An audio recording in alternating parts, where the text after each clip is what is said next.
Okay, Right. if it is getting narrowing more, then ಅವಾಗ ಏನಾಗುತ್ತೆ medial side bone in. ಈ ತರ ಆಗೋದು Okay. ಈ ತರ ಆಗೋದು.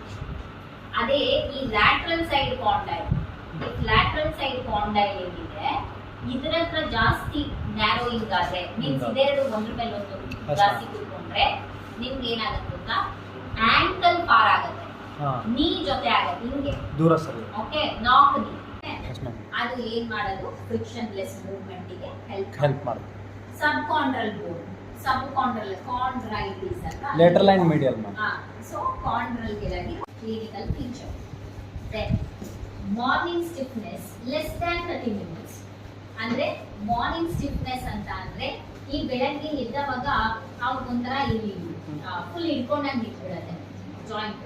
ಓಕೆ, ಅದೊಂಥರ ಬೇಗ ರಿಲೀಸ್ ಮಾಡಕ್ಕೇನೆ ಆಗಲ್ಲ, ಆ ಥರ ಆಗಿರುತ್ತೆ. ಆದ್ರೆ ಲೆಸ್ ದ್ಯಾನ್ 30 ಮಿನಿಟ್ಸ್ ಯಾಕೆ ಹೇಳ್ತಾ ಇದ್ದೀನಿ, ಸ್ಟಾರ್ಟ್ ಆಗೋದಾಗಿದೆ. ಆದ್ರೆ ರುಮಟಾಯ್ಡ್ ಆರ್ಥರೈಟಿಸ್ ಅಲ್ಲಿ ಏನಾಗುತ್ತೆ ಅಂದ್ರೆ ಅದು ಚಿಕ್ಕ ಚಿಕ್ಕ ಜಾಯಿಂಟ್ಸ್ ಇಂದ ಸ್ಟಾರ್ಟ್ ಆಗುತ್ತೆ. ನಾವು ಕೊಡ್ಬೋದು ಆಗಾಗಲಿಕ್ಕೆ, ಅದನ್ನೆಲ್ಲ ತಪ್ಪಿಸೋದಕ್ಕೆ ಸೆಕೆಂಡರಿ ಕಾಂಪ್ಲಿಕೇಶನ್ಸ್ ಅಂತ ಹೇಳ್ತೀವಿ. ಆ ಸೆಕೆಂಡರಿ ಕಾಂಪ್ಲಿಕೇಶನ್ಸ್ ನ ತಪ್ಪಿಸಕ್ಕೆ. ಈಗ ಅವ್ರದ್ದು ಪ್ರೈಮರಿ ಕಾಂಪ್ಲಿಕೇಶನ್ ಏನು, ಸ್ಪಾಸ್ಟಿಸಿಟಿ ಅಥವಾ ಸೆರೆಬ್ರಲ್ ಪಾಲ್ಸಿ. ಬಟ್ ಅದರಿಂದ ಅದನ್ನ ಹಂಗೆ ಬಿಟ್ಬಿಟ್ರೆ ಏನಾಗುತ್ತೆ, ಕಾಂಟ್ರಾಕ್ಚರ್ ಹೋಗ್ತಾರೆ, ಅದು ಸೆಕೆಂಡರಿ ಅಂತೀವಿ. ಓಕೆ, ಆ ಒಂದು ಸೆಕೆಂಡರಿ ಕಾಂಪ್ಲಿಕೇಶನ್ಸ್ ಅಂತ ಏನು, ಆ ಒಂದು ಡ್ಯಾಮೇಜ್ ಇಂದ ತಪ್ಪಿಸೋದು.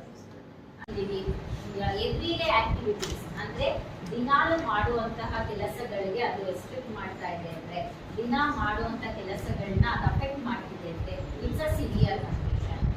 Press and relax